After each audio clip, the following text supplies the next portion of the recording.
कि मई जून 2020 का 4-2 variant define gravitational potential at a point कई दफ़ा पेपर में आ चुका हुआ है, आप लोगों को पता है। ये ऊपर मैंने फार्मूला लिख दिया है। पोटेंशियल की जो डेफिनेशन है वो है वर्क डन पर यूनिट मास, ठीक है। तो वही हम उसको डिफाइन करते हैं, बस साथ ये लगा देते हैं कि from infinity to given point work done per unit mass in order to bring it from infinity to given point.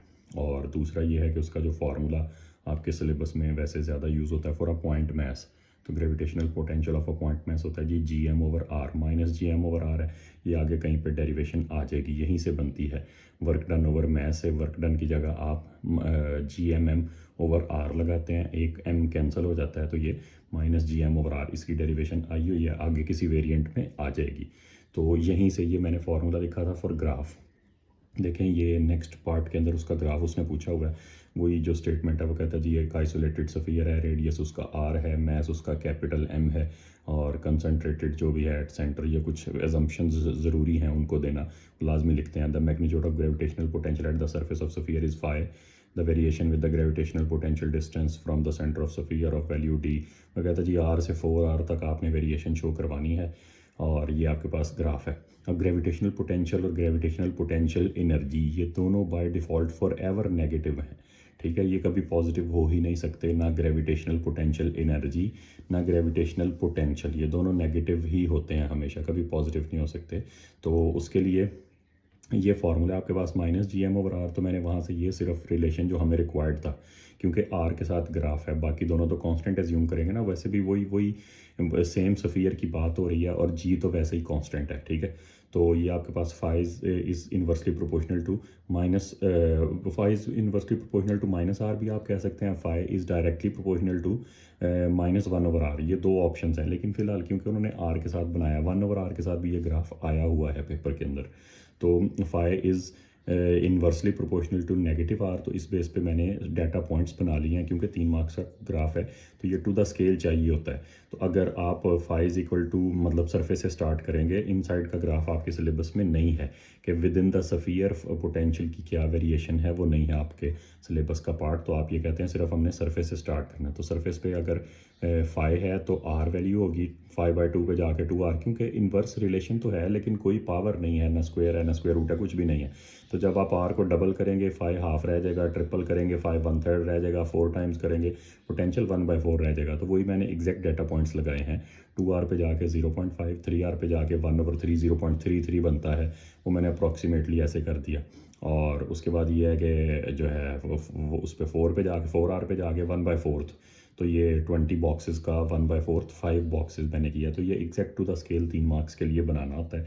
Next ज़रा देखें, तो सफ़ियर है और नेगेटिव पोटेंशियल था, तो ये डाउनवर्ड सारा ही नीचे, वैसे मैथ्स में हम इसको फोर्थ क्वाड्रेंट कहते हैं, तो सारा ही नीचे है, नेगेटिव वाई एक्सिस के ऊपर है, पोटेंशियल इज़ ऑलवेज नेगेटिव। उसके बाद इसका सी पार्ट देखें तो वो कहता है जी एक यही जो बी पार्ट वाला जो सफ़ियर था, प्लैनेट था, उसका रेडियस ये डाटा को देख के पता चल रहा है ये ज़मीन है, 6.4 10⁻⁶, मैस उसका 6 × 10⁻24 है, लेकिन इसने एज्यूम कर लिया नो एटमॉस्फेयर, बस उसने ज़मीन थी जो भी था, वैसे तो ये ज़मीन का ही डाटा है, लेकिन वो कह रहा है जी आप समझें उसकी एटमॉस्फेयर है ही नहीं। और एक रॉक है जिसका मैस 3.4 10⁻³ kg है, और वो डायरेक्टली प्लैनेट की तरफ आ रही है, और डिस्टेंस फ्रॉम द सेंटर उसका चेंज हुआ है फ्रॉम 4r to 3r, यानी कि पहले 4r था अब 3r रह गया। ये मैं इसलिए कह रहा हूँ कि ये इसने पूछ भी लिया, और ये पूछ सकता है ना कि ये इंक्रीज डिक्रीज़ है, तो ये ज़रूर मैटर करता है कि 4r to 3r गए या 3r to 4r गए हैं, तो वो इंक्रीज डिक्रीज़ की टर्म्स में। तो वो कहता है जी 4r से 3r आए हैं, मतलब प्लैनेट के करीब आए हैं, तो पोटेंशियल एनर्जी में तो कमी आई होगी, हमने पहले ही अज्यूम कर लिया है। आपको पता है जब भी टुवर्ड्स मैस आते हैं, टुवर्ड्स प्लैनेट आते हैं, ज़मीन की तरफ भी आप आते हैं, तो आप कहते हैं पोटेंशियल एनर्जी कम हो गई है। तो calculate the change in potential energy, ये स्पेसेस हमारी जो है ना वो कंप्रेस की हुई हैं, हमारे दोस्त जो हैं स्टूडेंट रिसोर्स वाले उन्होंने, तो ये एक थोड़ा सा प्रॉब्लम है इन पेपर्स के अंदर, लेकिन चलें कोशिश मैंने की है इस स्पेस को जो है वो ऑप्टिमाइज्ड फॉर्म में यूज़ करने की। ये आपके पास आ गया चेंज इन पोटेंशियल एनर्जी का फॉर्मूला, बहुत इंपॉर्टेंट है, कई दफ़ा आया हुआ है। Change in potential energy is equal to Gmm into 1/छोटा r माइनस 1/बड़ा r। मैं ऐसे बच्चों को कहता हूँ याद रखें कि Gmm इंटू 1/स्मॉलर वैल्यू ऑफ डिस्टेंस माइनस 1/लार्जर वैल्यू ऑफ डिस्टेंस। तो ये G और mm दोनों गिवन थे, इतनी कोई टेक्निकलिटी नहीं है। G ये डाटा शीट से आप लोगों ने ले लेना है, लोअर केस m रॉक का मैस, अपर केस m जो है वो प्लैनेट का मैस हो गया, ये दोनों लगा दिए और उसके बाद 1/3r 4r। अच्छा, अब इसमें r गिवन था ये, तो 1/3r, ये मैंने आपको बताया ना स्पेस का इशू है, लेकिन मैंने ये पूरा एग्जैक्ट 1/3r माइनस 1/4r ये सारा लगा के, बाकी आपने कैलकुलेटर पे ज़ाहिर बात है एग्जैक्ट लगा देना है, तो ये आपकी वैल्यू 1.8 आ जाएगी। उसके बाद नेक्स्ट देखें, वो कहता है जी रॉक की स्पीड इंक्रीज़ हुई होगी, डिक्रीज़ हुई होगी या सेम ही रही होगी। अब इसमें इसका आंसर आपके पास, हमने ये पहले देख लिया था कि वो 4r से 3r आया है, जो भी रॉक है वो आई है। तो वो अगर 4r से 3r आई है तो इसका मतलब है पोटेंशियल, वो प्लेनेट के करीब आई है तो पोटेंशियल एनर्जी तो उसकी ज़रूर डिक्रीज़ हुई होगी। तो अगर पोटेंशियल एनर्जी डिक्रीज़ हुई है तो काइनेटिक इंक्रीज़ हुई होगी, और अगर काइनेटिक एनर्जी इंक्रीज़ हुई है तो वेलोसिटी भी ज़रूर इंक्रीज़ हुई होगी। कोई टेक्निकल चीज़ हो तो हम ब्रेक मारते हैं, अदरवाइज़ आपको पता है हम स्पीड थोड़ी सी तेज़ ही रखेंगे ताकि जल्दी बच्चों का पेपर कवर हो जाए। नेक्स्ट देखें तो वो कहता है जी a square box of volume V contains n number of ideal gas molecules, और उसके बाद उसका मैस जो है, हर मॉलिक्यूल का मैस लोअर केस m है। और नेक्स्ट वो कहता है जी आपके पास काइनेटिक थ्योरी से एक्सप्लेन किया जा सकता है, प्रूव किया जा सकता है कि P V is equal to NmV² initially, equation number 1, and then p is equal to 1/3 density into c, और ये स्क्वायर का, ये जो c² के साइड पे सिंबल है ये फॉर एवरेज यूज़ होता है। इसमें काइनेटिक मॉलिक्यूलर थ्योरी के पोर्शन में ये वाला जो सिंबल है ये फॉर एवरेज यूज़ होता है, ठीक है। अच्छा, तो वो कहता है जी ये इक्वेशन नंबर 2, हम यहाँ से यहाँ काइनेटिक मॉलिक्यूलर थ्योरी को यूज़ करके वो कहता है जी हम यहाँ से यहाँ आ सकते हैं। तो आप ये बताएं कि ये वाले, अब ये देखें ये डेरिवेशन आपके सिलेबस का पार्ट है, लेकिन लेंथी डेरिवेशन है, फुल फ्लेज डेरिवेशन ना कभी आई है ना आ सकती है, लेकिन उसमें से ये आपके सामने ही है। ये स्टेप्स उन्होंने पूछ लिए हैं और ये बाद में भी किसी पेपर में पूछे हैं, ये यहीं से इसी पेपर से ये इन्होंने स्टार्ट किया है, कैम्ब्रिज वालों ने इसको पूछना। इससे पहले वो नहीं पूछते थे। लेंथी डेरिवेशन है तो बहुत ज़्यादा मार्क्स देने पड़ेंगे, 8-10 स्टेप्स बन जाते हैं, तो 10 मार्क्स तो वो आपको दे नहीं सकते फॉर सिंगल पार्ट। तो इस वजह से उसमें से कुछ स्टेप्स पूछ लेते हैं कि बताएं जी ये इसमें कैसे कन्वर्ट हुई है। उसने तीनों चीज़ें पूछ ली हैं। वो कहता है जी इस फॉर्मूले को जब इसमें कन्वर्ट करते हैं काइनेटिक मॉलिक्यूलर थ्योरी के अकॉर्डिंगली, यहाँ से यहाँ जब आप जाते हैं तो ये जो चेंजेस आई हैं, ये नीचे उसने तीनों चेंजेस पूछ लिए हैं कि ये इस यहाँ से यहाँ आते हुए डेंसिटी कहाँ से आ गई, 1/3 क्यों आ गया, और c² एवरेज क्यों आ गई, v² के मुकाबले में c² एवरेज क्यों आ गई। तो उसको हमने एक्सप्लेन करना था कि हाँ जी ये क्या बैकग्राउंड है। सबसे पहले तो डेंसिटी का हमने लिख दिया कि भाई डेंसिटी कहाँ से आई है। ये देखें ये जो Nm है, m उसने खुद ही बताया एक मॉलिक्यूल का मैस है और n उनका नंबर है, तो Nm टोटल मैस हो गया ना, ठीक है। m एक मॉलिक्यूल का mass, n number of the molecules, तो ये आपके पास total mass of the gas हो गया, और वॉल्यूम उधर से आके इधर डिवाइड हो जाएगा। तो हमने लिख दिया कि डेंसिटी होगी भाई Nm/v। Nm means total mass of the gas, small m जो है वो एक मॉलिक्यूल का मैस है, और ये कैपिटल N से मल्टीप्लाई होके total mass of the gas बन जाएगा, और ये ऑक्यूपाइड वॉल्यूम, तो ये डेंसिटी ऑफ द गैस बन गई। और उसके बाद वो कहता है जी 1/3 क्यों आया। 1/3 इसलिए आया है कि ये जो इनिशियल डेरिवेशन होती है इसमें हम ये कह रहे होते हैं कि अच्छा जी मॉलिक्यूल्स आके लग रहे हैं एक से दूसरे जो है वो साइड पे आके, जिसकी वजह से प्रेशर बन रहा है। लेकिन जब हम ये देखते हैं कि ये तो 3D स्ट्रक्चर है, जो भी उन्होंने स्क्वायर बॉक्स एज्यूम किया हुआ, तो उसमें 3D के अंदर जाहिर बात है मॉलिक्यूल्स हर एक्सिस पे, अब हमने तो ये एवरेज ही एज्यूम करनी है ना कि हर एक्सिस पे 1/3 जा रहे होंगे, टोटल मॉलिक्यूल्स का 1/3 एक्स एक्सिस पे, 1/3 वाई पे, 1/3 जेड पे। तो molecules move in 3 dimension, so 1/3 in each dimension, her dimension में 1/3 गए होंगे, तो ये तो सिंपल है।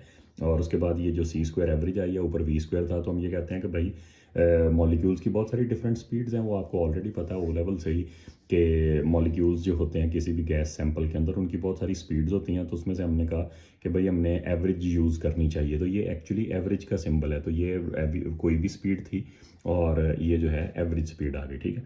अच्छा, उसके बाद ज़रा देखें तो ये आइडियल गैस है और प्रेशर, टेम्परेचर, वॉल्यूम उसका गिवन है। तो उसने वो कहा है जी मैस ऑफ द गैस जो है ना वो 20.7 है इस सैंपल के अंदर। तो वो कहता है जी क्या आप एक मॉलिक्यूल का मैस जो है वो निकाल सकते हैं। अब ये देखें ना, ये मैं खुद सॉल्व करता हूँ बजाय मार्किंग स्कीम से कॉपी करने के, तो ये आपके सामने करेक्शन करना पड़ रही है। करेक्शन करना पड़ी तब मुझे, क्योंकि वो फ्लो में आपको पता है हमें भी आदत होती है बच्चों के साथ साथ कि PV=NRT लगेगा, लेकिन यहाँ पे NKT लगना था। वो भी सारी बात है अपेरेंटली ज़रूरत उसकी पड़ जाती है, तो यहाँ पे NKT लगना था, तो मैंने NKT की बजाय NRT लगा दिया था, और बाद में मुझे अंदाज़ा हुआ कि NRT से हमारा काम नहीं हो सकता। तो ये देखें इसकी करेक्शन मैंने करनी थी, तो यहाँ से हमें सबसे पहले चाहिए होगा नंबर ऑफ़ मॉलिक्यूल्स, ठीक है। तो P V is equal to N K T आप लोगों ने सुना हुआ होगा, ठीक है। और यहाँ से अगर आप नंबर ऑफ़ मॉलिक्यूल्स पहले निकाल लें, नंबर ऑफ़ मॉलिक्यूल्स आ जाएगा जी पी वी ओवर के टी, ठीक है। अब के हो या आर हो, दोनों ही डाटा शीट में पड़े हैं। और इस क्वेश्चन के लिए डाटा अब आप ये देख लें, प्रेशर, वॉल्यूम, टेम्परेचर तो गिवन है ना। तो ये जो नंबर ऑफ़ मॉलिक्यूल्स आ जाएगा, ऊपर तो आ गया पी वी और नीचे आना चाहिए के और टी मैंने लिखा है के डाटा शीट से लेंगे, मुझे तो ज़ुबानी याद है, आपने डाटा शीट से देखना है 1.38 10 की पावर -23 होता है, हाँ जी, ठीक है। और उसके बाद टेम्परेचर जो है वो तो 17 था, तो ये 17 हमारे लिए तो 290 केल्विन होगा, आपको पता ना केल्विन स्टैंडर्ड है हमारे लिए, ठीक है। अच्छा, अब यहाँ से जो भी नंबर ऑफ़ मॉलिक्यूल्स आएंगे, ये अब फिर मेरे पास अभी अपेरेंटली इस टाइम पे कैलकुलेटर अवेलेबल नहीं है, रेंज में नहीं है, ठीक है। तो ये सारी वैल्यू उठा के ये जो नंबर ऑफ़ मॉलिक्यूल्स की का आंसर आएगा वो आपने उठा के यहाँ पे लिखना है, क्योंकि ये गिवन था पूरे सैंपल का मैस। तो पूरे सैंपल के मैस को नंबर ऑफ़ मॉलिक्यूल्स पे डिवाइड करेंगे, तो ये उसने पूछा था मैस ऑफ 1 मॉलिक्यूल, ठीक है।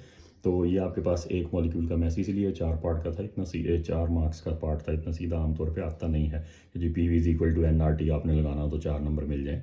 तो ये 2 स्टेप था कि आप पहले नंबर ऑफ़ मॉलिक्यूल्स निकालते और फिर total mass of the gas को नंबर ऑफ़ मॉलिक्यूल्स पे डिवाइड करेंगे तो एक मॉलिक्यूल का मैस आ जाएगा। थर्ड देखें तो ये आपके पास फर्स्ट लॉ ऑफ थर्मोडाइनमिक्स से वो स्टार्ट करता है, वो कहता है जी by reference to the first law of thermodynamics state and explain if any change in the internal energy. वो कहता है जी फॉरन जो फॉलोइंग गिवन सिचुएशंस हैं इनमें कोई इंटरनल एनर्जी में चेंज आ रहा होगा, आप बताएं। पहली सिचुएशन क्या है जी, सॉलिड जो मेल्ट हो रहा है कांस्टेंट टेम्परेचर पे, तो delta U is equal to Q plus W मैंने लिखा। अब आपको ये पता है ये इस तरह के क्वेश्चन जो है इनको आप 2 तरह से आंसर कर सकते हैं, एनर्जीज़ की टर्म्स में, यानी कि काइनेटिक एनर्जी को क्या हुआ है, पोटेंशियल एनर्जी को क्या हुआ है, और फिर इंटरनल एनर्जी को देखें ना। इंटरनल एनर्जी की एक्सप्लेनेशन आपके पास 2 ऑप्शंस होती हैं, या तो आप हीट और वर्क से करें और या फिर आप काइनेटिक और पोटेंशियल एनर्जी, दोनों में से एक रास्ता जो आपको उस वक्त आसान लग रहा हो। दोनों इक्वली वैलिड हैं, दोनों को मार्क्स इक्वल मतलब वो जो है कैम्ब्रिज वाले दोनों अलाउ करते हैं। तो आपकी मर्ज़ी, मुझे वैसे क्यू प्लस डब्ल्यू वाला आमतौर पर ज़्यादा सेफ लगता है। तो Q प्लस डब्ल्यू से अगर हम चलें तो आपको पता है सॉलिड टू लिक्विड जो है मेल्टिंग में बहुत थोड़ा वॉल्यूम चेंज होता है, वो एवेपोरेशन के अंदर, वो बॉइलिंग के अंदर तो बहुत ज़्यादा वॉल्यूम चेंज होता है, लेकिन मेल्टिंग के अंदर जो है वो बहुत स्लाइट वॉल्यूम चेंज होता है। तो इस वजह से हमने कहा भी थोड़ा बहुत ही वर्क होगा। जब भी मेल्टिंग होती है तो वर्क डन तो बहुत थोड़ा सा होता है, small amount of work done to expand large amount of thermal energy तो जाहिर बात है स्टेट चेंज करनी है तो अच्छी खासी सप्लाई करनी पड़ेगी। तो नेट क्या हुआ है तो ये भी वर्क डन भी लेकिन ये थोड़ा सा है और है नेगेटिव एक्सपेंशन की वजह से। तो अगर आप ये मान लें थोड़ा सा नेगेटिव वर्क है लेकिन बहुत सारी पॉजिटिव थर्मल एनर्जी है, तो ओवरऑल इफेक्ट क्या होगा कि इंटरनल एनर्जी पॉजिटिव होगी। तो हमने लिख दिया कि भाई net increase in internal energy observe होगा इस गिवन सिचुएशन के अंदर। और उसके बाद सेकंड पार्ट इसी क्वेश्चन का क्या है, वो कहता है जी अच्छा अगर किसी बैलून जो है वो टॉय बैलून बर्स्ट होता है तो थर्मल एनर्जी एंटर और लीव जो है वो नो थर्मल एनर्जी, उसने खुद ही बता दिया, ठीक है। वैसे ये समटाइम्स नहीं भी बताता, तो वो कहता है जी आप बताएं तब इंटरनल एनर्जी को क्या हुआ होगा। तो मैंने खैर लिख भी दिया rapid change so negligible heat transfer. ये याद रखें, वो बताए या ना बताइए, जो सडन प्रोसेसेस जितने भी होते हैं इनके अंदर थर्मल एनर्जी एक्सचेंज नहीं हो सकती, थर्मल एनर्जी को थोड़ा टाइम चाहिए होता है। तो बर्स्ट तो सडन होगा जारी बात है, तो उसमें फिर थर्मल एनर्जी तो एक्सचेंज हो नहीं सकती।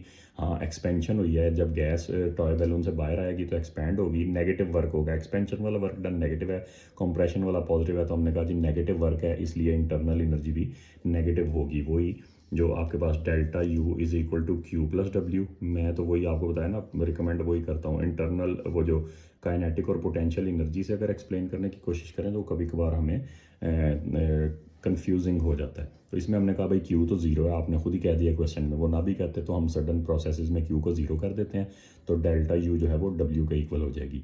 अच्छा जी, उसके बाद क्वेश्चन नंबर 4 देखें तो ये आपके पास वाइब्रेशन है, ball on a curved track आया हुआ 2-3 दफ़ा। तो इसमें वो कहता है जी आपके पास कर्व्ड ट्रैक है, उसने कहा जी कोई डिश है जिसके अंदर वो हॉलो है सफ़ियर, और इसके अंदर उन्होंने कोई बॉल 45 ग्राम की छोड़ दी है और वो इस तरह से वाइब्रेट कर रही है। तो ये उसका ग्राफ दे दिया उन्होंने 3 to 0, 0 to -3, उसकी डिस्प्लेसमेंट का ग्राफ दे दिया। इक्वेशन उन्होंने खुद ही बता दिया है -g/r/x। आपको पता है स्टैंडर्ड इक्वेशन क्या आती है वैसे जो किसी भी SHM को रिप्रेजेंट करती है, वो होती है -ω²x, ठीक है। तो इसका मतलब है हमारी सिचुएशन में ω², ये आपको पता ही होगा कि SHM की standard equation minus omega square x है, तो इसका मतलब है ओमेगा स्क्वायर की जगह पे क्या पड़ा हुआ है, G/R। मोस्ट प्रॉबली इसका हमें ज़रूरत भी पड़ेगी नेक्स्ट पेज के ऊपर, अभी देख लेते हैं। तो वो देखें जी, वो कहता है वहाँ आ गया ना, वो कहता है जी ओमेगा, लेकिन फिलहाल खैर ओमेगा तो हो जाएगा बगैर इस इक्वेलिटी को कंपेयर किए। ओमेगा वो कहता है जी वो तो हम ग्राफ से ही निकाल लेंगे, 2π/t मैंने लगाया हुआ है क्योंकि हमारे पास ये ग्राफ था, किसी का भी हो, डिस्प्लेसमेंट वेलोसिटी या एक्सेलरेशन का हो, तो एक साइकिल कंप्लीट होने का तो टाइम पीरियड ही होगा। तो टाइम पीरियड मुझे लगा कि जी 2.2 सेकंड है, आप लोग देख लेना अपने तौर पे, जाहिर बात है 2.2 ही है, तो 2π/t करना था मैंने, टाइम पीरियड 2.2 सेकंड लगा दिया, omega is equal to 2π/t। तो यहाँ से आपके पास 2.9 आ जाएगा।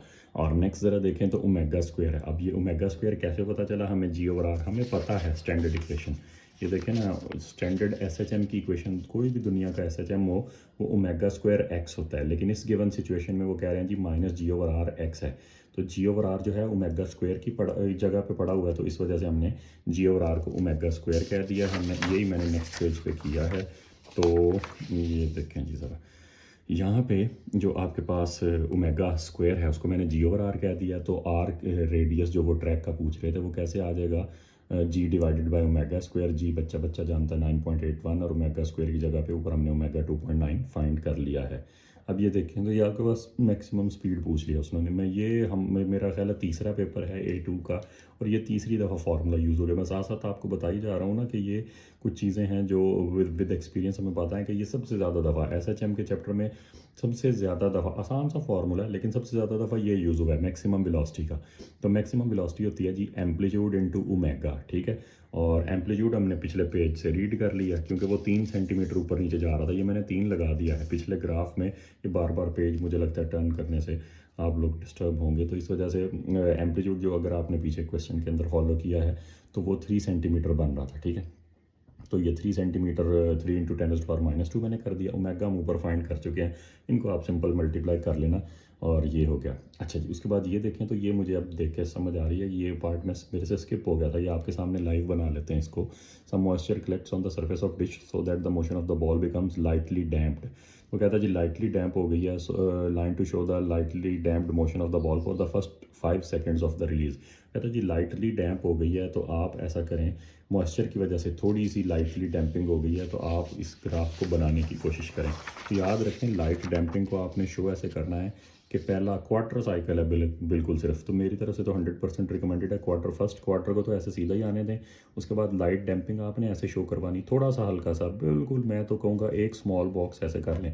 देखें ये टू द स्केल नहीं होता, इसके अंदर कोई आपके पास पाबंदी नहीं है, तो कोई बच्चा दो बॉक्सेस कम कर दे, कोई बच्चा 3 बॉक्सेस कम कर दें, बहुत ज़्यादा नहीं करने, ठीक है, तो तब भी चलेगा। तो ये आप जो ग्राफ बनाएंगे इसमें आप कहेंगे जी ठीक है, पहले तो हम आएंगे आपके साथ साथ ही, ठीक है, पहले क्वार्टर को हम जाने देते हैं, जैसे ही सेकंड क्वार्टर में आएंगे, सेकंड हाफ साइकिल ये आपका ये है, यहाँ पे आपने एक बॉक्स कम कर दिया, उसके बाद इधर आप आएंगे तो ये ग्रेजुअल इफेक्ट आपका रहेगा। आपने अब यहाँ पे 2 बॉक्सेस कम कर देना ना, एक तो पहले ही कम हो गया हुआ था, एक आप कहेंगे लो जी सेकंड हाफ साइकिल के अंदर एक और कम हो जाएगा, थर्ड हाफ साइकिल के अंदर जाके आप कहना लो जी अब पहले 2 कम हुए थे तो अब इसका मतलब है 3 हो गए होंगे, और सो ऑन। तो ये आपके पास लाइट डैम्पिंग आपको देख के अंदाज़ा हो रहा होगा। यहाँ पे आके ना आप 4 बॉक्सेस कम कर दें और ये हो जाएंगे 4 बॉक्सेस, तो ये ग्रेजुअली डिक्रीजिंग एम्पलीट्यूड हम ऐसे शो करवा देते हैं। ये जो मैंने बनाया है आपने ऐसे, आपकी मर्ज़ी, अगर आप चाहें तो इधर 2 बॉक्सेस कर दें, वो ज़्यादा ही इफेक्ट हो जाएगा, इधर 2 कर दें, इधर 4।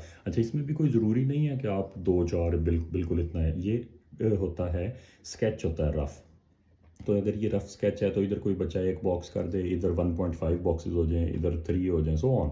ग्रेजुअल डिक्रीज आपने शो करवाना है। सेम टाइम पीरियड, इसमें कंडीशन इस तरह के ग्राफ्स में जनरली 3 मार्क्स का था ये, तो कंडीशन ये होती है कि ग्रेजुअल डिक्रीज शो करवाएं, ठीक है, और टाइम पीरियड एग्जैक्टली सेम रखें। तो ये हमने ग्रेजुअल शो साइनोसाइडल नेचर। हाँ, एक और चीज़ है, शेप ग्राफ की ऐसे ही रहे, टाइम पीरियड यही रहे, ये साइनोसाइडल था, साइनोसाइडल ही रखा हमने, उसके बाद टाइम पीरियड वही रखा, और एम्पलीट्यूड ग्रेजुअली डिक्रीजिंग, बाकी कोई कंडीशन नहीं कि कितना डिक्रीज करना है, ठीक है। तो ये आपके पास 3 मार्क्स हो गए। उसके बाद नेक्स्ट देखें क्वेश्चन नंबर 5। तो वो कहता है जी आप अल्ट्रासाउंड की डिटेक्शन के प्रिंसिपल, अब इसमें आपने ध्यान रखना 3 तरह का सवाल आता है।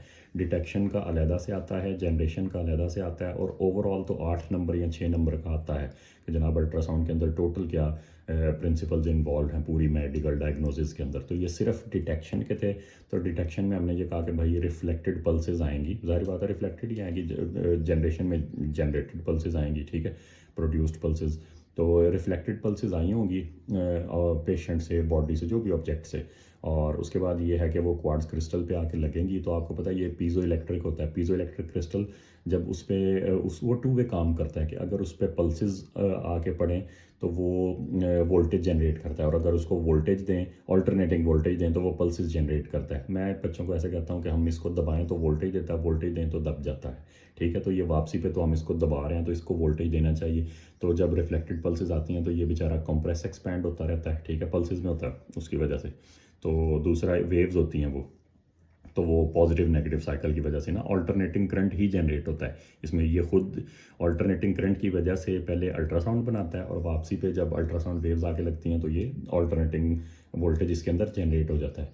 और उसके बाद वो क्या, हम ये कहेंगे कि जनाब क्रिस्टल वाइब्रेट होने लग जाएगा, और उसके बाद ऑसिलेशंस जो हैं वो ईएमएफ जनरेट करेंगी, ठीक है, और हम उसको रिकॉर्ड कर लेंगे। इसमें जो है वो ज़रूरी नहीं है रेजोनेंस की टर्म डिटेक्शन के अंदर, जनरेशन में लाजमी है। अच्छा, नेक्स्ट ज़रा देखें तो वो कहता है जी ये जो आपके पास स्पेसिफिक एकॉस्टिक इम्पिडेंस का अफेक्ट है रिफ्लेक्टेड या उसने ट्रांसमिटेड पे पूछा है, वेरी लिटिल ट्रांसमिशन क्यों होती है एयर से स्किन में।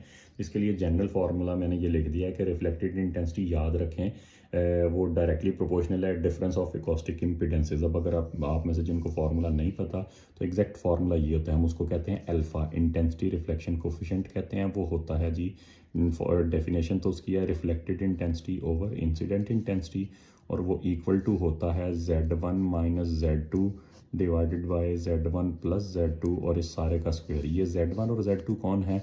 ये हैं जी स्पेसिफिक एकॉस्टिक इम्पिडेंसेस, ठीक है। और ये स्पेसिफिक एकॉस्ट दोनों मीडियम्स की जिस एक से दूसरे मीडियम में जाने की कोशिश कर रही हैं अल्ट्रासाउंड वेव्स, तो ये Z1 और Z2 उनकी एकॉस्टिक इम्पिडेंस है। और एकॉस्टिक इम्पिडेंस का अपना फार्मूला ये है, डेंसिटी मल्टीप्लाइड बाय स्पीड, ठीक है। Product of density and speed is called specific acoustic impedance. ये भी आया हुआ है कई दफ़ा पेपर में। तो रिफ्लेक्टेड इंटेंसिटी आप देख रहे हैं डायरेक्टली प्रोपोर्शनल है डिफरेंस ऑफ एकॉस्टिक इम्पिडेंसेस के। तो रिफ्लेक्टेड इंटेंसिटी का डायरेक्ट रिलेशन है स्क्वायर छोड़ दिया हमने, वैसे ही बस कहा है कि रिफ्लेक्टेड इंटेंसिटी का डायरेक्ट रिलेशन है डिफरेंस के साथ। जितना ज़्यादा डिफरेंस होगा उतनी ज़्यादा रिफ्लेक्शन होगी। तो एयर और स्किन का बहुत ज़्यादा फ़र्क है जेड का, ठीक है। मैंने लिखा है air and skin have large difference in specific acoustic impedance और large reflection and negligible transmission, क्योंकि एयर और स्किन का जेल इसलिए लगाते हैं। ये पेपर में कई दफ़ा पूछ चुका हुआ है कि भाई जेल क्यों लगाते हैं, तो हम उसे कहते हैं कि भाई एयर और स्किन का बहुत ज़्यादा फ़र्क था, जेड का एकॉस्टिक इम्पिडेंस का बहुत फ़र्क था, बहुत ज़्यादा रिफ्लेक्शन हो जानी थी, थोड़ी सी ट्रांसमिशन होनी थी। तो हमने कहा कि नहीं भाई हमें तो चाहिए ट्रांसमिशन, पेशेंट में जाएंगी अल्ट्रासाउंड वेव्स तो कोई इन्फॉर्मेशन लेके आएंगी ना, तो हम चाहते हैं ट्रांसमिशन मैक्सिमाइज हो जाए। तो अगर एयर से डायरेक्ट भेजें तो बहुत थोड़ी ट्रांसमिशन है एक्चुअली। आपकी बुक के अंदर तो जो है वो डाटा से कैलकुलेट किया हुआ 99% से ज़्यादा वेव्स वापस आ जाती हैं अगर एयर से डायरेक्ट बॉडी में भेजने की कोशिश करें, और जेल लगाने के बाद उल्टा हिसाब हो जाता है, 99% से ज़्यादा ट्रांसमिट हो जाती हैं बॉडी में, ठीक है। तो वो कभी डाटा किसी क्वेश्चन में देंगे तो हम डाटा के अकॉर्डिंगली कर देंगे। ये क्वेश्चन नंबर 5 आपका डन हो गया। क्वेश्चन नंबर 6 जो है वो ओल्ड सिलेबस में था 2022 तक, तो वो निकल गया, और टेली कम्युनिकेशन एक चैप्टर हुआ करता था। तो चलें आप लोग बच गए, हम जाएंगे क्वेश्चन नंबर 7 पे। और यहाँ पे ज़रा देखें तो एक पॉइंट चार्ज आइसोलेटेड सफियर दिया, मोस्ट प्रोबेबली पॉइंट चार्ज के तौर पे बिहेव कर रहा होगा।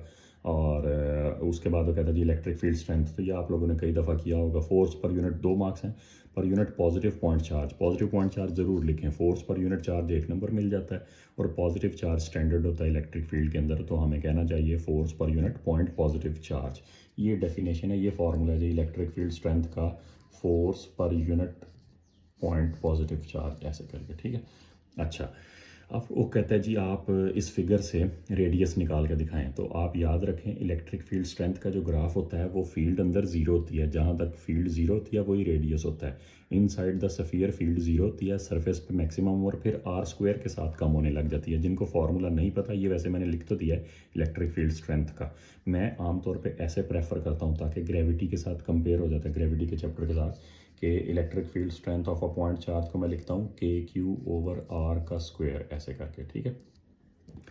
तो आर स्क्वायर से इन्वर्स रिलेशन है, इनसाइड जीरो सरफेस पे मैक्सिमम और बाहर आके आर स्क्वायर के साथ जो है वो वेरी करने लग जाती है इन्वर्सली। तो इनसाइड जीरो वाला पोटेंशियल का ग्राफ हो तो अंदर कांस्टेंट होता है, ठीक है, ये फील्ड का है, पोटेंशियल अंदर कांस्टेंट होता है, और बाहर वो पोटेंशियल जो होता है वो आर स्क्वायर के साथ नहीं वेरी करता, वो सिर्फ आर के साथ वेरी करता है। पोटेंशियल भी लिख देता हूँ, देखें अच्छा आपकी रिवीजन साथ साथ चलती रहे।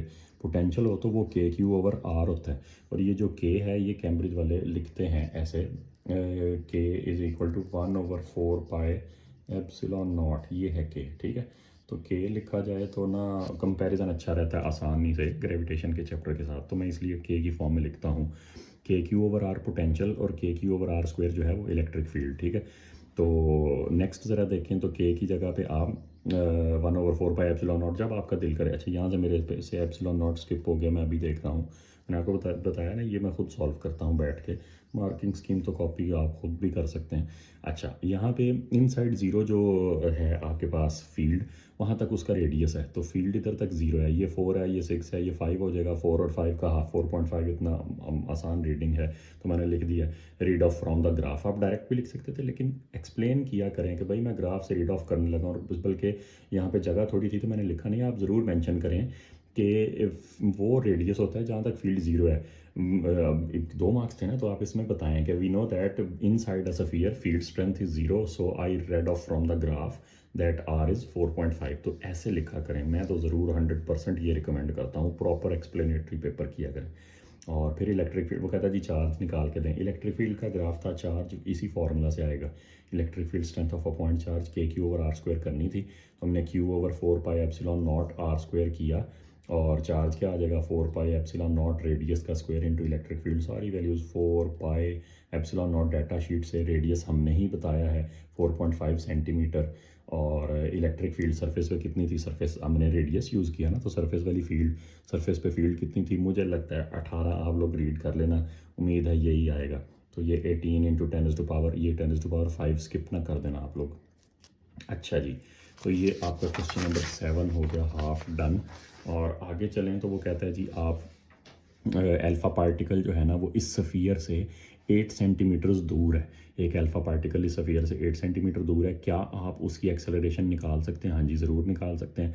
मैंने 2 फोर्स के फार्मूलाज को कंपेयर किया है, एक आप लोग जानते हैं F is equal to ma भी होता है, और इलेक्ट्रिक फील्ड से जो इलेक्ट्रिक फोर्स है उसका फार्मूला QE होगा, वो यहाँ से, ये मैंने पिछले पेज पे लिखा हुआ है, इलेक्ट्रिक फोर्स यहाँ से, इलेक्ट्रिक फोर्स क्या आएगी Q multiplied by E, electric force QE आ जाएगी।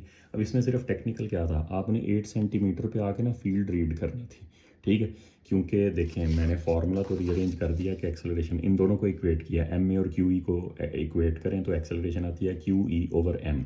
Q और m तो आपने खुद जज करना है, बाकी डाटा शीट से लेना है, अल्फा पार्टिकल का चार्ज और मैस। इलेक्ट्रिक फील्ड आपने रीड करनी है, उसने कहा जी अल्फा पार्टिकल 8 सेंटीमीटर दूर है, तो यहाँ पे जब आप 8 सेंटीमीटर वाले पॉइंट पे आते, जो ग्राफ पिछले पेज पे गिवन था, 8 सेंटीमीटर वाले पॉइंट पे इलेक्ट्रिक फील्ड रीड करते, मुझे लगा 5.75 है, आप लोग रीड कर लेना, और जो है वो 5.75 10⁵, क्योंकि वो स्केल ही सारा y एक्सिस 10⁵ में था। तो चार्ज और मैस आपने आधा जज करना है, बाकी डाटा शीट से लेना है। अल्फा पार्टिकल का charge 2e, where E is the electron charge, जो डाटा शीट से ले लिया, और मैस उसका जो है वो 4u हो जाएगा, और u भी डाटा शीट से ले लेना है। 2e उसका मैस और 4u उसका, सॉरी 2e उसका चार्ज और 4u जो है वो उसका मैस, वो यहाँ पे दोनों पुट करें तो 2.8 10⁻13 आ जाएगा। तो ये आपके पास हो गया जी क्वेश्चन नंबर 7 भी डन। उसके बाद क्वेश्चन नंबर 8 देखें तो वो तो फिर वही था जो आपके सिलेबस से निकला 2022 में, इलेक्ट्रॉनिक्स का चैप्टर था, टेलीकम्युनिकेशन 2 होते थे, तो ये आपके पास आ गया जी क्वेश्चन नंबर 9। अच्छा, अब क्वेश्चन नंबर 9 में देखें, वो कहता है जी एक इलेक्ट्रॉन है v स्पीड से ट्रैवल कर रहा है वैक्यूम के अंदर, मैग्नेटिक फील्ड में एंटर हो गया है, 8 × 10⁻⁴ है, और इलेक्ट्रॉन पहले आ रहा था मैग्नेटिक फील्ड के राइट एंगल पे, ताकि आपको वो Q V B sine theta ना यूज़ करना पड़े, अदरवाइज साइन 90 ओके 1 हो जाएगा ना, तो ये आमतौर पे 90 के एंगल पे ही भेजते हैं। और वो कहता है जी इलेक्ट्रॉन ने एक सर्कुलर पाथ बनाया है फील्ड के अंदर जिसका रेडियस 6.4 है। तो वो कहता है जी क्या आप मैग्नेटिक फील्ड की डायरेक्शन बता सकते हैं। अच्छा, अब इसमें आप 2 मार्क्स होते हैं तो एक्सप्लेन किया करें कि भाई देखो वेलोसिटी तो आ रही है राइट की तरफ को, ठीक है, और फोर्स है इधर को बेंड हो गया ना इलेक्ट्रॉन, तो आप कहते हैं ये वेलोसिटी है और ये फोर्स है, ठीक है। अच्छा, अब हमने लगा तो दिया वो जो आपके पास लेफ्ट हैंड रूल है, इस तरह से करके आप लोग करते हैं FBV, ठीक है। हम लोग बच्चों को आसानी से याद रहता है FBI, तो FBI कर दें या FBV कर दें, ठीक है। फोर्स, मैग्नेटिक फील्ड और करंट या वेलोसिटी दोनों में से कोई एक, ठीक है। लेकिन इधर मसला ये है कि ये इलेक्ट्रॉन था, ठीक है। तो हमने इसको निकाल के ना, जब नेगेटिव चार्जेस, क्योंकि ये जो लेफ्ट हैंड है ये स्टैंडर्ड है फॉर पॉजिटिव चार्जेस, तो अगर नेगेटिव चार्ज आ जाए आपके पास 2 ऑप्शन हैं, या तो आप लेफ़्ट की बजाय राइट हैंड यूज़ कर लें, ठीक है, और सेकंड ऑप्शन ये है कि आप लेफ़्ट ही यूज़ करें, लेकिन जो भी आंसर आए उसको इन्वर्ट कर दें, राइट आंसर आए तो लेफ़्ट कह दें, अप आंसर आए तो डाउन कर दें, सो ऑन। तो मुझे ये ठीक लगता है, आप 2 रूल्स को कन्फ्यूज़ करते फिरेंगे। बट नेगेटिव चार्ज आया तब भी लेफ़्ट यूज़ करें, पॉजिटिव के लिए लेफ़्ट यूज़ करें, वो तो है स्टैंडर्ड, नेगेटिव के लिए भी लेफ़्ट यूज़ करें, और जो भी आंसर आए उसको इन्वर्ट कर दें। जैसे कि यहाँ पे देखें, अब ये सिचुएशन थी FBV, ठीक है, तो B तो उसने B ही पूछी हुई है, ठीक है, तो इसका तो हमें पता नहीं है, F और V का तो पता है, F मेरी तरफ को थी, ये देखें ये सिचुएशन थी हमारी प्रेजेंट, ठीक है। जो है वो आपके फोर्स FBV, ये सही आपको पता नहीं 3D में उसमें नज़र आ रहा है, अंगूठा मेरी तरफ को होगा, ठीक है, और वेलोसिटी जो है वो ये थी, फोर्स मेरी तरफ को थी और वेलोसिटी राइट की तरफ जा रही थी, ठीक है। तो फोर्स मेरी तरफ, वेलोसिटी राइट, तो मैग्नेटिक फील्ड आ रही है आउट ऑफ द पेज, मैंने फिर भी इनटू द पेज लिखी है, देखें ना, नेगेटिव चार्ज इलेक्ट्रॉन था, यही तो मैं आपको बता रहा हूँ कि नेगेटिव चार्ज के लिए आपने आंसर को रिवर्ट ज़रूर करना है, क्योंकि ये जो लेफ्ट हैंड ऐसे आप रूल लगाते हैं ये पॉजिटिव चार्जेस के लिए स्टैंडर्ड है। तो ये हमने इस तरह से निकाला, हमने कहा जी ये वेलोसिटी है, मैग्नेटिक फील्ड हमारी अपनी तरफ को है, तो ये जो इंडेक्स फिंगर शहादत की उंगली कह रही है जी magnetic field out of the page होनी चाहिए, लेकिन ये तो इलेक्ट्रॉन है, पॉजिटिव चार्ज तो नहीं है, तो हमने जो लेफ्ट हैंड रूल लगाया है इसके आंसर को इन्वर्ट करना चाहिए, तो हमने आउट ऑफ द पेज आने के बावजूद इनटू द पेज लिख दिया, ठीक है। अच्छा, उसके बाद नेक्स्ट देखें तो वो कहता है जी प्रूव करें, शो करें कि इलेक्ट्रॉन की स्पीड 9 × 10⁻⁶ होगी, ठीक है, 9 मिलियन मीटर्स पर सेकेंड। तो आपको पता है जब भी ये कर्व्ड पाथ में इलेक्ट्रॉन मूव करता है तो हम ये कहते हैं जी mv²/r is equal to QVB। तो ये आपका जो mv²/r है ये आपके पास आ गई जी, सेंट्रिपिटल और मैग्नेटिक फोर्स को हम इक्वेट करते हैं, खुद ही वो बता रहा है ना, ये सर्कुलर पाथ बन रहा है, तो अगर सर्कुलर पाथ बन रहा है तो फिर इसका मतलब ये है कि ये इसको सेंट्रिपिटल फोर्स चाहिए, और कहाँ से आ रही है, मैग्नेटिक फोर्स है, तो सेंट्रिपिटल फोर्स mv²/r आ गई और मैग्नेटिक फोर्स QVB आ गई। इन दोनों को इक्वेट किया तो ये वेलोसिटी आपकी सिंपल है, एक वेलोसिटी कैंसिल आउट हो जाएगी और एक बचेगी, तो velocity is equal to QRB/m। इसमें फिर वही है, इलेक्ट्रॉन है तो चार्ज और मैस आपने खुद लेना है डाटा शीट से, तो चार्ज इलेक्ट्रॉन का 1.6 × 10⁻⁻⁹, मैस 9.1 × 10⁻31, रेडियस उसने बताया था 6.4 सेंटीमीटर, और मैग्नेटिक फील्ड उन्होंने दी थी ये 8 × 10⁻⁴ आ गई, तो ओवरऑल वेलोसिटी 9 × 10⁻�6 बन जाएगी। तो ये क्वेश्चन नंबर 9 का फर्स्ट हाफ हो गया, और सेकंड हाफ देखें तो वो कहता है कि ये आपके पास यूनिफॉर्म इलेक्ट्रिक फील्ड भी अप्लाई कर दिया है, ये उसने कोशिश की है कि दोनों इकट्ठे ही आपके रिवाइज हो जाएं, साथ ही वेलोसिटी सेलेक्टर भी दे दिया है। वेलोसिटी सेलेक्टर में मैग्नेटिक और इलेक्ट्रिक फोर्सेस ऑपोजिट होती हैं और फिर पार्टिकल सीधा चला जाता है, अगर वो बैलेंस हो जाए, सारे पार्टिकल सीधे नहीं जाते। तो यहाँ पे ज़रा देखें, वो कहता है जी मैंने एक इलेक्ट्रिक फील्ड भी अप्लाई कर दिया इसी जगह पे और पार्टिकल अनडेविएटेड गुजर गया है, तो देखा ये फिर उसने वही पार्टिकल बताया जो जिसके लिए एग्जैक्ट थे दोनों फोर्सेज इक्वल। तो इलेक्ट्रिक फील्ड डाउनवर्ड है और ये आपके पास इलेक्ट्रॉन ऐसे जा रहा है, तो वो कहता है जी आप इसके ऊपर ना इलेक्ट्रिक फील्ड की डायरेक्शन मेंशन करें। अभी देखते हैं, ज़रा देखें, सबसे पहले तो इस पर मैग्नेटिक फोर्स थी डाउनवर्ड, ठीक है। अगर इस पे मैग्नेटिक फोर्स हमने निकाली, पिछले पेज पे गिवन थी, मैग्नेटिक फोर्स डाउनवर्ड थी, तो इलेक्ट्रिक फोर्स किधर को चाहिए थी भला, अपवर्ड। इलेक्ट्रिक फोर्स आप चाहते थे कि ऊपर की तरफ को हो ताकि दोनों फोर्सेस बैलेंस हो जाएं और ये अनडेविएटेड गुजर जाए। अगर आप इसको अनडेविएटेड गुजारना चाहते हैं तो डाउनवर्ड मैग्नेटिक फोर्स को किसके साथ बैलेंस करना था, अपवर्ड इलेक्ट्रिक फोर्स के साथ। अच्छा, अगर आपने इलेक्ट्रिक फोर्स को बैलेंस करना है तो मैग्नेटिक फोर्स और इलेक्ट्रिक फोर्स अपवर्ड रखनी है, तो ऊपर कौन सी प्लेट होनी चाहिए, इलेक्ट्रॉन है, उसको ऊपर भेजने के लिए कौन सी प्लेट ऊपर होनी चाहिए, पॉजिटिव प्लेट, और नेगेटिव प्लेट नीचे होनी चाहिए। तो ये तो आपकी रिक्वायरमेंट है, डाउनवर्ड मैग्नेटिक फोर्स को बैलेंस करने के लिए इलेक्ट्रॉन को अपवर्ड इलेक्ट्रिक फोर्स लगनी चाहिए मैग्नेटिक को इलेक्ट्रिक को बैलेंस करने के लिए। और यहाँ पे आपको पता है इलेक्ट्रिक फील्ड की स्टैंडर्ड क्या है, इलेक्ट्रिक फील्ड की लाइंस की का जो स्टैंडर्ड है वो पॉजिटिव से नेगेटिव की तरफ आती हैं। तो ये आपके पास पॉजिटिव से नेगेटिव आ गई इलेक्ट्रिक फील्ड, तो ये हमने वहाँ पे एरो ज़रूर बना देना है। उसके बाद नेक्स्ट देखें तो वो ये कहता है जी आप इलेक्ट्रिक फील्ड स्ट्रेंथ निकाल लें। अच्छा, इसमें ज़रा देखें तो हमने दोनों फोर्सेस को जो बैलेंस किया वही लगा देते हैं कि भाई हमने इलेक्ट्रिक और मैग्नेटिक फोर्स को बैलेंस करवाया है।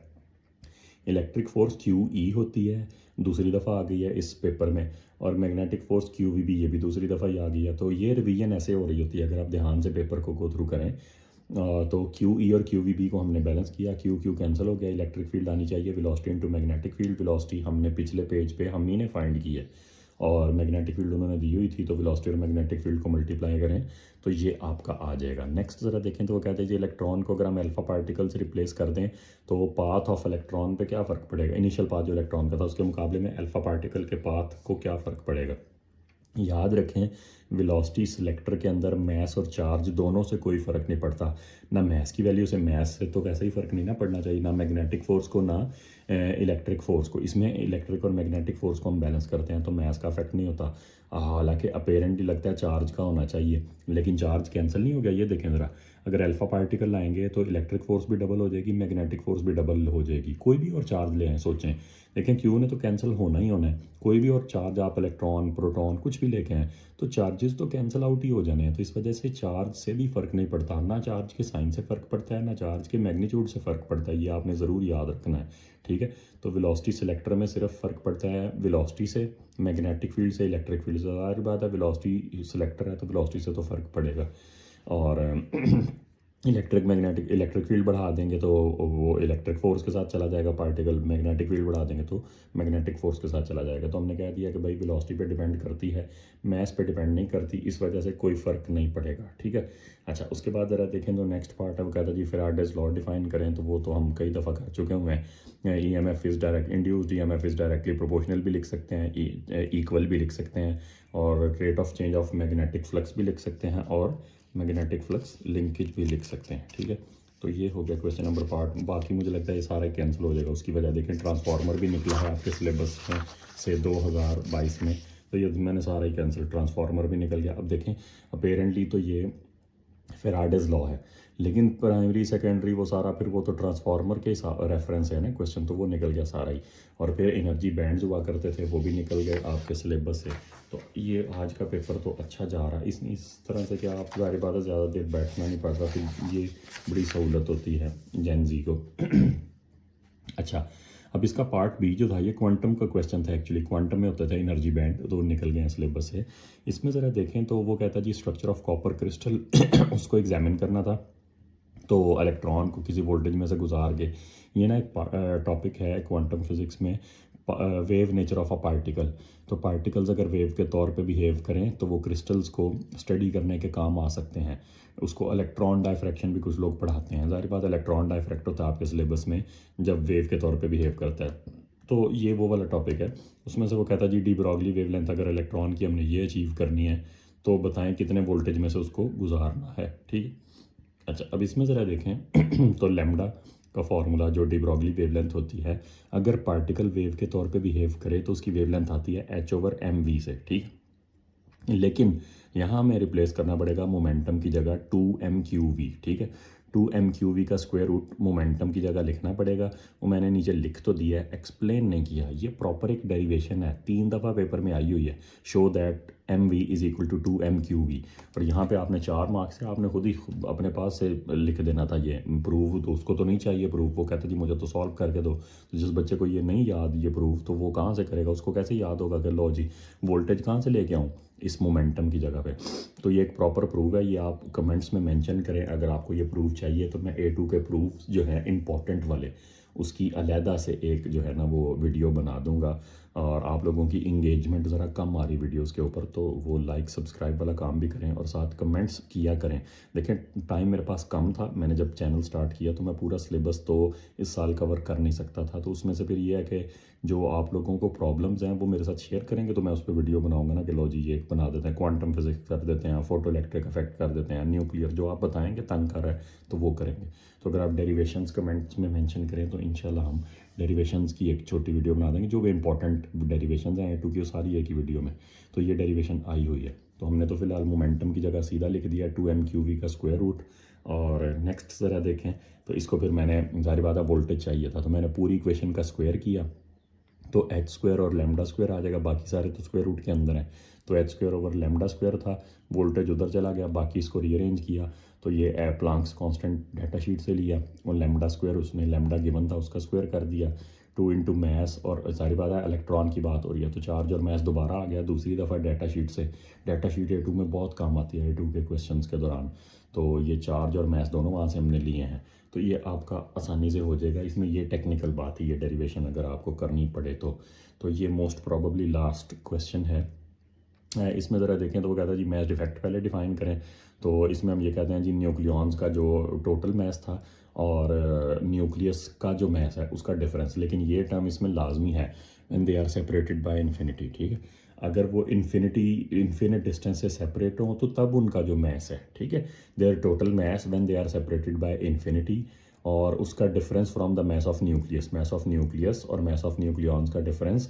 लेकिन न्यूक्लियॉन्स जो हैं वो एक दूसरे से इन्फिनिट डिस्टेंस दूर होने चाहिए, तो तब जो उनका डिफरेंस होगा न्यूक्लियस के मैस और न्यूक्लियॉन्स के मैस का, उसको कहते हैं जी मैस डिफेक्ट। ठीक है, तो ये 2 मार्क्स की डेफिनेशन होगी। उसके बाद ज़रा देखें तो कहता प्रूव दैट, ये 5-6 दफ़ा प्रूव आया, वो कहता जी 1U के अंदर 934 mega electron volts of energy होते हैं। U जो है यूनिफाइड एटॉमिक मैस यूनिट, ये एटॉमिक लेवल पे मैस का यूनिट है, और प्रोटॉन और न्यूट्रॉन अप्रॉक्सीमेटली तकरीबन 1U होते हैं। ये गिवन भी आपके सामने वैल्यू 1.00 है, तो आप इसको 1 नहीं समझ लें, लेकिन जाहिर बात है न्यूक्लियर के सवालों के लिए ये भी बड़ा मैटर करता है। 3rd 4th 5th बल्कि ये तो 6th डेसिमल प्लेस तक दिए हुए हैं अगर आप गौर करें तो ये जो U है वो कहता है जी ये 1U के अंदर 934 mega electron volts of energy होते हैं।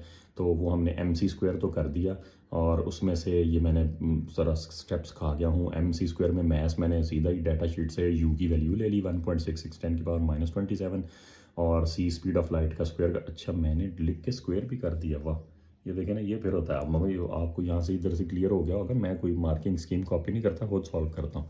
मैंने C स्क्वायर लिखा भी है और फिर स्क्वायर कर दिया, तो ये तो बात बहुत दूर निकल जानी थी। तो ये C स्क्वायर ऑलरेडी मैंने पुट कर दिया हुआ है, और उसके बाद ये जो मैंने किया है ये मेगा EV में जाने के लिए किया है। जब भी किसी एनर्जी को जाउल से EV में लेके जाना है तो इससे डिवाइड करना है, इलेक्ट्रॉन चार्ज से डिवाइड करना है 1.6 × 10⁻19 से, पहली बात। और मेगा में जाना है तो मेगा पे भी डिवाइड करना है। तो अगर आप ये भी करते और साथ मेगा भी करते, मेगा क्या होता है 10 की पावर 6, ठीक है, तो ये दोनों मल्टीप्लाई होकर 1.6 × 10⁻13 रह जाते हैं। तो बेसिकली मेगा EV में जाने का डायरेक्ट शॉर्टकट है कि मेगा EV के लिए आप 1.6 × 10⁻13 कर देते हैं। ये मैंने कई दफ़ा चेक किया हुआ, आप कैलकुलेटर पे चेक कर लेना, यही आएगा 934 933 पॉइंट समथिंग आएगा शायद, 933.7। अच्छा, उसके बाद वो कहता है जी बाइंडिंग एनर्जी हीलियम के एक न्यूक्लियस की निकालें। तो अब बाइंडिंग एनर्जी को हमने मैस डिफेक्ट से निकालना है। मैस डिफेक्ट हमने ऊपर डिफाइन क्या किया है कि जी न्यूक्लियस के मैस और उसके बाद जो है ना वो न्यूक्लियॉन्स के मैस का डिफरेंस। तो हीलियम का न्यूक्लियस तो बेचारा सिंपल है, 2 प्रोटॉन 2 न्यूट्रॉन, तो ये हो गया total mass of nucleons. 2 protons 2 neutrons आ गया, और मैस ऑफ न्यूक्लियस ये गिवन है। ये क्वेश्चंस में उनका काम है, इसके बगैर क्वेश्चन हो ही नहीं सकता, खुद देंगे। तो 2 protons 2 neutrons minus mess of nucleus वो उन्होंने दिया था, और डिफरेंस हमने निकाला तो ये आ गया। लेकिन ये आया है मैस, हमसे उसने पूछी है एनर्जी। अभी तो हमने ऊपर देखा है कि एक U में कितनी एनर्जी होती है 934, तो वो जो ये जो मैस डिफेक्ट नहीं आया ये यूज़ में ही आया, U में गिवन थे ना, ये मैस तीनों मैस देखें U में गिवन है। तो ये जो U में मैस डिफेक्ट आया इसको डायरेक्ट एनर्जी बना दें, चाहिए भी मेगा EV में। तो ये जो मैस डिफेक्ट आया है इसको डायरेक्ट 934 से मल्टीप्लाई करें तो ये आपका एग्जैक्ट जो है वो एनर्जी आ जाएगी 7.09 मेगा EV में। अच्छा, अब वो कहता है जी हाइड्रोजन के न्यूक्लियॉन्स की जो बाइंडिंग एनर्जी एक ही होता है बेचारा, हाइड्रोजन के न्यूक्लियॉन की बाइंडिंग एनर्जी 3 होती है, ठीक है। तो वो कहता है ऐसा क्यों नहीं होता कि जो है ना वो हीलियम पड़ा पड़ा खुद ही हाइड्रोजन में कन्वर्ट हो जाए। स्पॉन्टेनियसली हीलियम का न्यूक्लियस हाइड्रोजन में कन्वर्ट क्यों नहीं हो सकता भाई? ऐसे तो कभी भी पॉसिबल नहीं है। याद रखें, चीज़ें हायर बाइंडिंग एनर्जी की तरफ कभी भी नहीं जा सकती स्पॉन्टेनियसली, ठीक है, सॉरी लोअर बाइंडिंग एनर्जी की तरफ। लोअर बाइंडिंग एनर्जी की तरफ कभी भी चीज़ें नहीं जा सकती स्पॉन्टेनियसली। जिसकी मैं बच्चों को ऐसे बताता हूँ कि binding energy is directly proportional to stability. Binding energy actually per nucleon, binding energy per nucleon is directly proportional to stability. तो कोई जाना चाहता है खुद लोअर बाइंडिंग एनर्जी पे जाएगा तो स्टेबिलिटी कम हो जाएगी। कौन जाएगा भाई कम स्टेबिलिटी की तरफ? कोई भी नहीं जाना चाहता, ना इंसान ना बेजान चीज़ें। तो अगर आप ये कहते हैं कि जी लो बाइंडिंग एनर्जी की तरफ जाए तो लो स्टेबिलिटी की तरफ जाए, क्यों भाई? कभी भी नहीं जाएगा। तो उसकी अपनी बाइंडिंग एनर्जी 7 है, हाइड्रोजन की 3 है, तो इसका मतलब है हीलियम जो है वो बहुत स्टेबल है हाइड्रोजन के मुकाबले में, न्यूक्लियस। तो वो कभी भी नहीं जाना चाहता। वो कहता है मेरे से ज़्यादा बाइंडिंग एनर्जी वाला तो मैं सोच सकता हूँ, हायर बाइंडिंग एनर्जी वालों की तरफ जाने का मैं सोच सकता हूँ, लोअर बाइंडिंग एनर्जी वालों की तरफ कभी भी नहीं सोच सकता। तो ये पॉसिबल नहीं है। बहरहाल हमने जो लिखना था इस फिलॉसफी की बजाय much higher binding energy for helium, helium की अपनी बहुत ज़्यादा है, तो तोड़ने के लिए बहुत ज़्यादा चाहिए। एक्चुअली ये जो बाइंडिंग एनर्जी है तोड़ने के लिए हमें 7 चाहिए, बनने पे सिर्फ 3 रिलीज़ होगी। तो ऐसा कैसे पॉसिबल है? स्पॉन्टेनियसली तो नहीं ना हो सकता। ये जो फ़र्क है ना इनका, ये हम प्रोवाइड कर दें, इनका ये जो डिफरेंस है ये हम प्रोवाइड कर दें तो ये पॉसिबल है, लेकिन अदरवाइज़ ये खुद ब खुद ऐसा नहीं हो सकता।